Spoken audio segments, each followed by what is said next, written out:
할렐루야. 예, 반갑습니다. 오늘은 종려주일로 우리가 예배를 드립니다. 여러분, 종려주일은 부활주일 일주일 전에 있는 그 절기가 바로 이 종려주일입니다.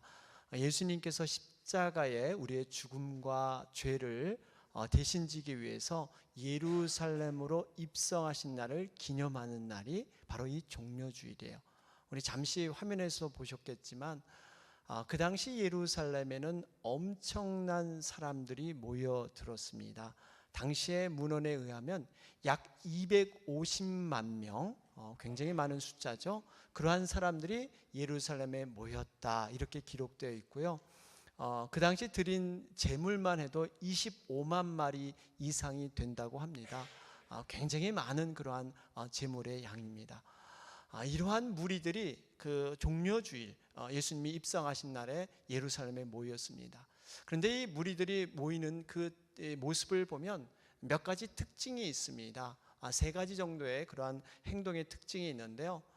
첫 번째로 하나는 손에 모든 사람들이 종려나무를 들고 예수님을 환영했습니다.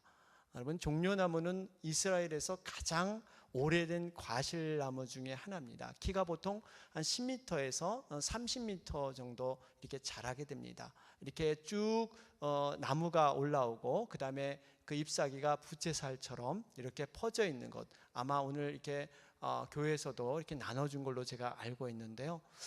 이러한 그 나무가 승리와 영광을 상징합니다. 또 이 만사, 그러한 그 풍요를 상징하는 것이 바로 이 종려나무에 그러한 의미가 있습니다. 이스라엘 백성들은 이런 종려나무를 가지고 예수님을 환영했어요. 그런데 이 환영하는 모습이 나중에 이 땅에 다시 오실 그 주님이 오실 날 그대로 그 모양대로 이루어지는 것을 우리는 알 수가 있습니다.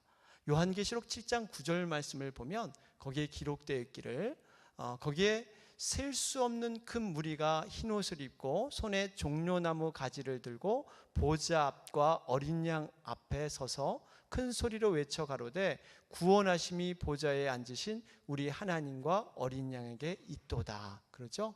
여기 보니까 종려나무 가지를 들고 보좌 앞에서 모든 그러한 이 성도들이 구원하신 보좌를 찬양하는 이러한 아름다운 장면이 기록되고 있습니다.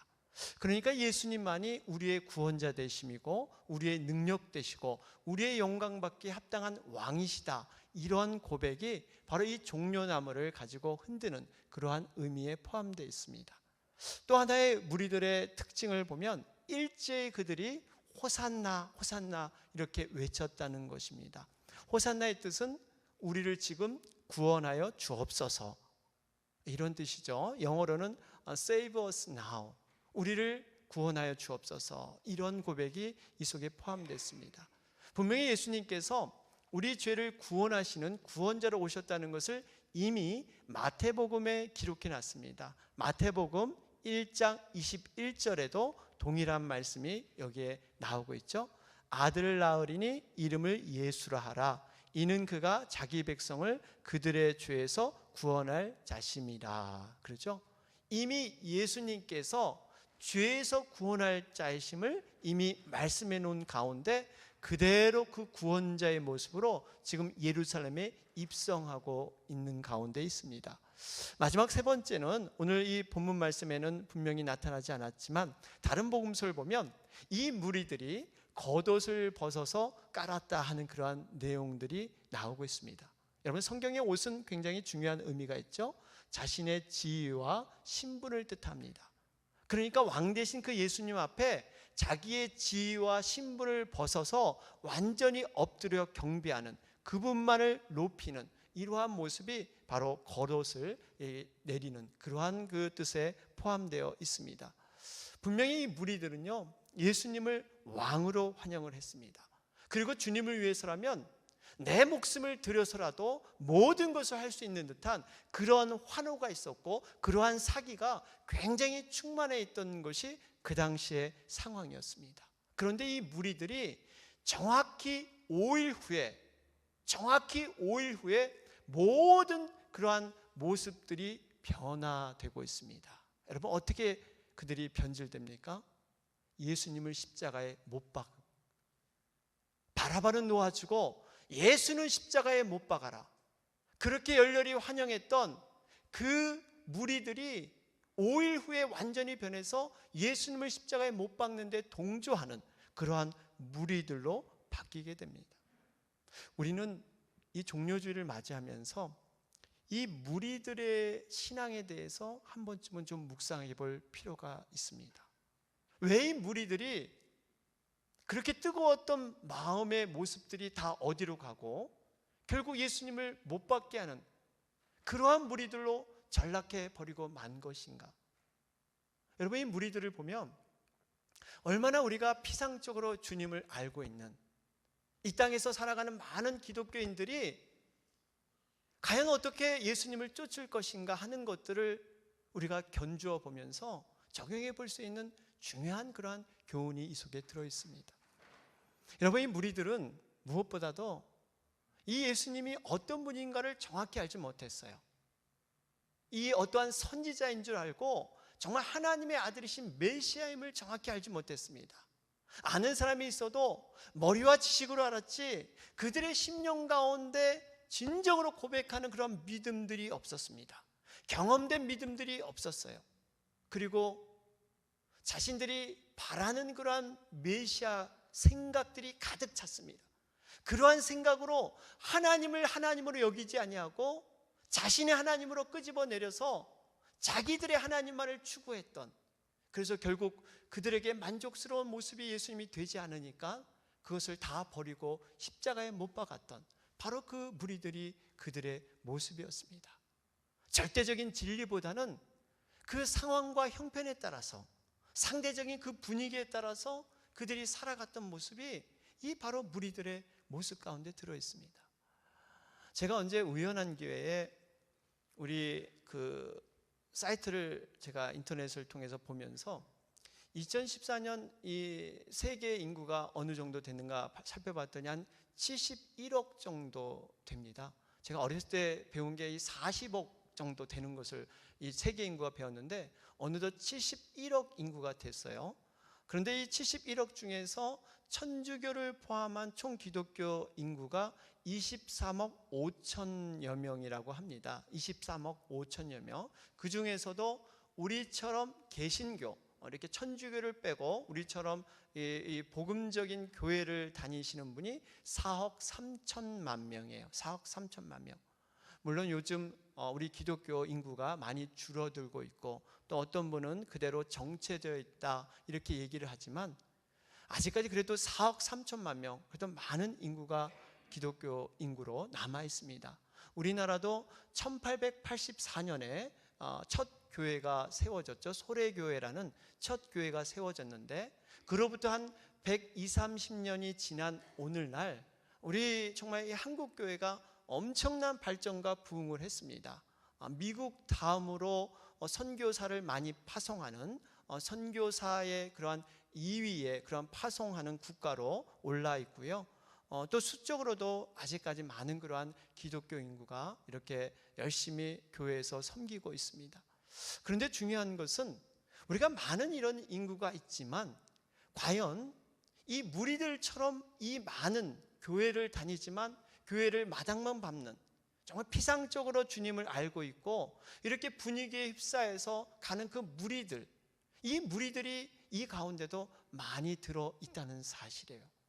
주님께서 말씀하셨습니다. 이 땅에 오실 때 분명히 인자가 올 때 세상에서 믿음을 보겠느냐, 이 의문은, 이 물음은 이 땅에 정말 참된 믿음을 가진 사람이 많이 있다는 것이 아니에요.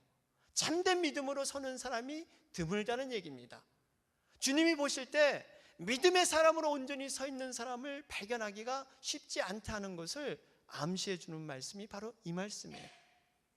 예수님께서도요, 우리 화면에서 잠깐 보셨지만 예루살렘을 응시하실 때 참 마음이 무거우셨습니다. 어떤 복음서에 보면 예수님께서 눈물을 흘리셨죠. 예루살렘아, 너도 오늘날 평화에 관한 일을 알았다면 좋을 뻔하였거니와 지금 내 눈에 숨기었도다. 예수님이 올라가시 그 예루살렘 성을 보면서 예수님의 마음은 너무너무 무겁고 너무너무 착잡했습니다. 무리들의 환영에 지금 둘러싸였지만 그 예수님의 진실된 마음은 너무나 어려웠어요. 왜 그랬습니까? 하나님의 도성 거룩한 그 예루살렘 성이 어느덧 인간의 그러한 교만과 거짓과 불의, 이러한 모든 것들이 그 속에 가득 차 있는 거예요. 오죽했으면 예수님께서 하나님의 그 임재가 있는 그 성을 뒤엎으시는 이러한 일을 예수님께서 단행하셨을까요? 그 불의와 그 악이 가득 찬 이 예루살렘 성을 보면서 예수님은 너무 마음이 무거우셨던 거예요. 백성들은 무지함 속에 빠져서 거짓 그러한 지도자들이 이 양을 삼키는 그러한 이리처럼 그 영혼을 잡아가지고 그 파멸로 이끌어가는 이러한 답답한 상황이 예루살렘 성에 전개되고 있었던 것입니다. 이러한 모든 것을 보면서 이 죄짐을 짊어지며 십자가 길을 가야 되는 그 예수님의 마음은 너무나 찢어지고 너무나 아픈 그러한 예수님의 무거움이 있었습니다. 참된 평화가 없었어요. 거짓으로는 평화스럽고 좋은 관계인 것 같지만 그 안에는 참된 평화가 없었습니다. 여러분, 평화는 분명히 죄와 사망의 문제가 해결되지 않고는 이 땅에 참된 평화가 여러분 없는 줄 믿으시기 바랍니다. 죄와 사망의 문제, 그 죄와 사망의 문제를 해결하기 위해서 예수님께서 이 땅에 십자가로 오신 거예요. 그리고 하나님과 분리된 관계, 이 죄와 사망이 하나님과 인간의 관계를 막고 있기 때문에 그것을 치우시고 하나님과의 막힘없는 그 관계를 회복하시기 위해서 예수님이 이 땅에 죄인의 몸을 입고 이 땅에 오신 것입니다. 이것이 복음이에요. 이것이 굿뉴스입니다. 그런데 이분을, 이렇게 평화의 왕으로 오신 이분을 무리들이 알아보지 못했어요. 오히려 십자가에 못 박는 엄청난 죄악을 저지른 것이 바로 이 무리들의 모습입니다. 여러분, 예수님께서 십자가의 고난을 당하실 때 흔히들 우리들이 생각할 때 예수님은 하나님의 아들이시니까, 뭔가 신적인 능력과 권위가 있으시니까 우리보단 덜 고통을 당하셨겠지, 우리보다 그 아픔이 덜 하셨겠지, 여러분 이런 생각을 떠올릴 수 있습니다. 그런데 아니에요.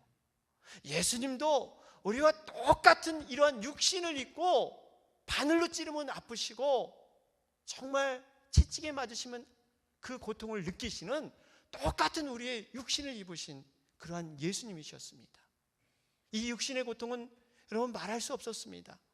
군병들이 내리치는 그 채찍은, 그 채찍 끝에는 납덩이가 달려있고 뾰족한 그러한 이 뼈 조각이 달려있어요.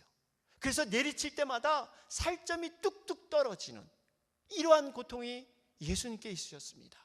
가시면류관으로 짓누를 때마다 이 머릿속에 모든 피가 범벅돼서 그 고통을 온몸으로 다 맞이하셔야만 했습니다.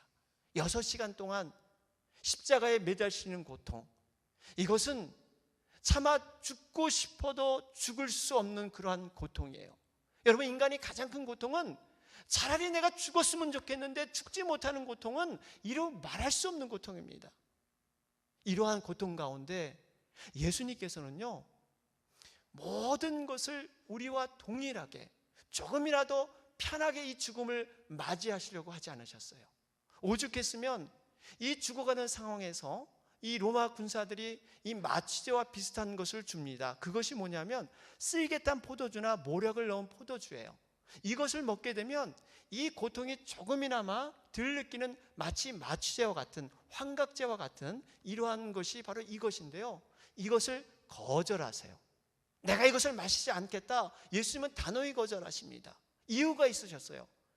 이 십자가의 고통을 우리와 같이 똑같은 육신의 몸을 가지고 맞으셔야만 우리를 이해하고 우리의 그런 고통을 능히 위로해 주시는 위로자가 되시기 때문에 예수님은 그것을 다 사용하신 거예요. 사랑하는 여러분, 우리가 고통당하는 것, 고난당하는 것, 예수님의 십자가를 바라볼 때마다 그 십자가에서 주님의 위로와 주님의 소망이 우리에게 내려올 줄 믿습니다. 그렇기 때문에 우리는 여러분 어려움 때마다 여러분 십자가를 바라보셔야 돼요. 더군다나 예수님의 고통은요, 영적인 고통이 있었잖아요. 늘 말씀하실 때 나와 아버지는 하나다. 나로 말미암지 않고는 아버지께 올 수 없다. 나와 아버지는 하나야. 이것을 누누이 말씀해 주셨습니다. 그런데 예수님께서 십자가에 돌아가실 때 엘리 엘리 라마 사박다니, 나의 하나님 나의 하나님 어찌하여 나를 버리시나이까. 예수님께서도 그 순간만큼은, 죽음의 그 순간만큼은 모든 죄악을 스폰지처럼 다 받으셨기 때문에 하나님께서 저주해야 되는 그러한 분리의 고통, 그 영적인 그 버림의 고통이 바로 이 십자가에서 이루어진 거예요. 하나님께서 죄인은 사랑하시지만 죄는 용서하지 못합니다. 인간의 모든 죄를 다 짊어지셨기 때문에 십자가에서 하나님이 버리시는 저주하는 고통이 그 예수님께 있으셨어요. 우리가 능지처참이라는 거, 몸이 찢어진다는 거, 바로 그 고통을 영적인 고통에서 예수님은 몸소 체험하셨어요. 더군다나 여러분 정신적인 고통도 계셨잖아요.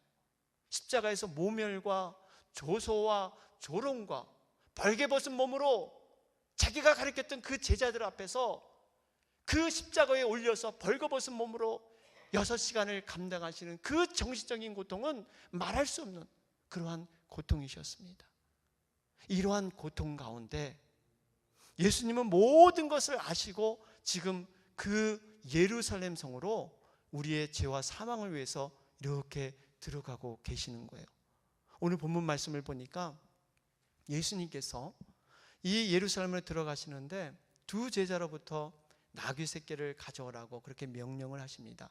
오늘 이 1절 말씀을 보니까 감람산 벳바게에서 이르렀을 때, 그러죠. 이 벳바게에서 예루살렘까지는 약 1km 정도 되는 거리예요. 그렇게 멀지 않은 거리입니다. 예수님께서는 평소 많이 걸어 다니셨어요.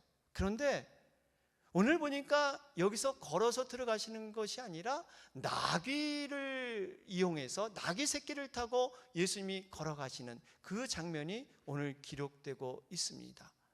여러분, 이 나귀, 왜 나귀를 타고 가셨을까? 다른 동물도 많이 있어요. 어떤 힘을 상징하는 코끼리도 있고요, 어떠한 재산을 상징하는 소도 있습니다. 아니면 개성장군처럼 승리하고 전쟁을 이기고 갈 때 많은 전리품을 가지고 백마를 타고 당당하게 예루살렘에 입성할 수 있었습니다. 그런데 그게 아니라 오로지 이 나귀 새끼를 타고 입성하신 그 이유가 있습니다. 그것 바로 이 나귀가 바로 예수님과 같은 그러한 모습으로 비춰지기 때문에 이 나귀와 같은 모습으로 예수님은 이 땅에 겸손의 왕으로, 평화의 왕으로 이 땅에 오셨다는 것을 보여주고 있습니다. 무엇보다도 나귀라는 동물은 우리가 생각해 보면 주위에 많이 이렇게 볼 수 있는 흔한 동물이에요.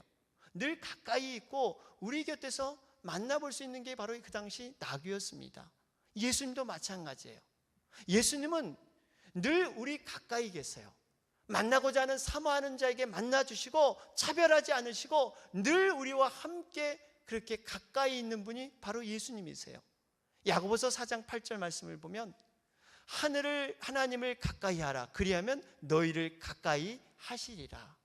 하나님을 가까이 하는 자에게 하나님도 가까이 하신다. 여러분, 우리가 불이 있으면 불에 가까이 가면 우리가 뜨겁듯이 우리가 주님을 사모하고 주님을 가까이 하면 그 주님의 은혜로 인해서 우리의 믿음도 더욱더 깊어질 줄 믿습니다. 그렇기 때문에 여러분, 우리가 주님을 가까이 해야 돼요. 주님은 먼 곳에 있는 곳이 아니라 가까운 곳에 계시는 곳이에요. 또한 나귀의 성격이 어떤 것이 있습니까? 인내심이 많습니다. 무거운 짐을 포기하지 않아요. 보통 여러분 나귀들 보면 많은 짐을 이렇게 지고 갑니다. 그런데 그 짐을 지는 그 걸음걸이 속도는 참 늦은 것 같지만 끝까지 묵묵히 그 짐을 담당하는 그런 속성이 바로 나귀에게 있습니다. 예수님도 마찬가지예요. 온 인류의 죄짐을 짓는 그 순간, 하나님께 버림받는 그 순간 얼마나 무거운 짐인지 몰라요. 그럼에도 불구하고 마치 도수장에 끌려가는 어린 양처럼 말씀에 보면 들레지도 않았다 그래요. 소리 내지도 않고 묵묵히 그냥 그 죄의 죽음을 담당하기 위해서 도수장에 끌려가는 그러한 어린 양의 모습으로 모든 그러한 죄를 담당하십니다. 바로 이러한 의미가 나귀 속에 들어있어요. 아울러 여러분, 나귀는 평화의 상징이죠. 나귀는 먼저 공격하지 않습니다. 예수님께서 지금 예루살렘에 들어갈 때 어떠한 그 군사들의 호위를 받는다든지 어떠한 무기를 가지고 이렇게 싸우시러 가시는 것이 아니라 평화의 왕으로 조용히 겸손하게 이렇게 들어가셔요. 예수님은 하늘의 보좌와 영광을 다 버리셨어요. 그리고 이 땅 가운데 낮은 몸으로 겸손한 왕으로 이 땅에 오셔서 바로 그 겸손을 십자가에서 모든 것을 몸으로 표현하시고 몸으로 체험시켜 주시는 분이 바로 예수님의 사랑이십니다. 그렇기 때문에 이 나귀를 선택했다는 그런 의미들이 우리가 이 말씀 속에 숨어 있어요. 그러면서 이 나귀들을 보면 나름대로 몇 가지 이 본문에 그러한 속성이 있습니다. 나귀들이 그냥 나귀가 아니라 특별한 그러한 나귀의 모습이 기록되어 있죠. 오늘 이 말씀 2절에 보니까 여기에 무엇보다도 메인 나귀다 그러죠. 2절에 보니까 곧 메인 나귀와 나귀 새끼와 함께 그랬어요. 여러분, 매였다는 거. 그러니까 이 들나귀처럼 마음대로 돌아다니는 나귀가 아니라 뭔가 매여 있었다는 거예요. 매여 있었기 때문에 주님께서 사용하기가 참으로 편리했습니다. 여러분, 이 매였다는 의미가 우리가 묵상해 보면 우리가 과연 어디에 매였는가, 그 매인 것을 통해서 하나님께서 사용하는데 참 그렇게 편한 모습, 참 준비된 모습이다 하는 것을 볼 수가 있습니다. 우리가 혹시 세상에 매여 있습니까? 아니면 나의 자신의 어떤 중심의 생각에 매여 있습니까? 우리가 매여 있는 것이 뭡니까? 이 매여 있는 것이 하나님의 말씀이고 하나님의 성령의 그러한 뜻에 매여 있어야 될 줄로 믿습니다. 이러한 매임이 있을 때 하나님께서 쓰시고자 할 때 언제든지 믿음의 테스트 없이, 시험 없이 언제든지 주님이 쓸 수 있는 그러한 자로 이렇게 불림 받는다는 사실이에요. 뿐만 아니라 여기에 이 두 마리의 나귀를 끌고 오라 그러는데 2절에 보니까 그 쓰임받는 나귀가, 여러분, 이 나귀와 나귀 새끼가 있는데 어떤 것이 쓰임받습니까? 여기 5절에 기록되기를 곧 멍에 매는 짐승의 새끼를 탔도다. 이 새끼를 탔다 그래요. 새끼. 이 나귀가 그냥 나귀가 아니라 새끼 나귀예요. 다시 말하면 멍에를 메어보지 아니한, 이런 다른 짐을 실어보지 아니한 순전한 그러한 짐승을 예수님이 거기에 타셨다, 이렇게 기록되어 있습니다. 무슨 의미입니까? 세상에 때묻지 아니하고 세상의 것으로 정말 더럽히지 아니한 오로지 하나님의 것을 먼저 드린 그 첫 제물, 이러한 순전한 제물을 주님께서는 정말 사랑하시고 그 제물을 온전히 사용하신다 하는 의미를 우리는 발견해 볼 수가 있습니다. 바로 예수님이 그러셨잖아요. 아무런 흠이 없고 죄가 없는 그러한 제물의 모습으로 이렇게 제물로 드려졌기 때문에 그 온전한 제물로 인해서 우리가 그 성소와 지성소의 휘장이 찢어지면서 예수의 이름으로 담대히 부른 자마다 언제든지 하나님 앞에 나갈 수 있는 그러한 담력을 우리가 얻은 줄로 믿습니다. 바로 이것이 예수님의 그 놀라운 순전한 제물의 그러한 공로입니다. 이렇게 된 나귀가 주님이 쓰시고자 할 때 여기 보니까 즉시로 쓰임 받았다 그랬어요. 매여 있었고 정말 이 다른 짐을 실어보지 아니하는 순전한 나귀였기 때문에 주님이 쓰고자 할 때 즉각적으로 이렇게 쓰임을 받았다는 것을 볼 수가 있습니다. 사랑하는 여러분, 우리가 세상에 어떤 축복보다 가장 중요한 축복이 있습니다. 여러분, 그 축복이 무엇일까요? 세상에 무엇을 얻고 무엇을 성취하고 이런 것이 축복인 것 같지만 이 축복은 한낱 진짜 보이는, 언젠가는 사라져버리는 축복이에요. 우리의 가장 축복은 주님께 붙들린 바 되고 주님께 쓰임 바 되는 이 축복이 가장 중요한 축복인 줄 믿으시기 바랍니다. 나귀의 축복이 이렇게 쓰임 받은 거예요. 주님이 쓰시고자 할 때 쓰임 받을 수 있다는 게 여러분 가장 큰 축복이에요. 주님이 우리 인생을 붙잡게 되면 우리의 모든 성공 여부가 주님 손에 쥐어있기 때문에 내가 죄짐 짓고 무거운 짐을 사는 것이 아니라 주님께 모든 축복된 삶을 올려드릴 때 우리의 미래는 주님 안에서 보장된 그러한 미래인 줄을 여러분 믿으시기 바랍니다. 우리의 인생의 성공 여부가 바로 여기 있습니다. 주님께 쓰임 받느냐, 내 힘으로 살아가느냐, 이 두 가지가 우리 인생의 성공 여부를 가르는 거예요. 우리는 오늘 이 말씀을 통해서 깨달아야 할 것이 바로 이 무리들, 많은 무리들과 한 마리의 나귀, 우리가 비교가 돼요. 많은 무리들의 모습과 한 마리의 나귀, 이 모습을 비교하면서 우리는 과연 어떤 존재인가를 좀 생각해 볼 필요가 있습니다.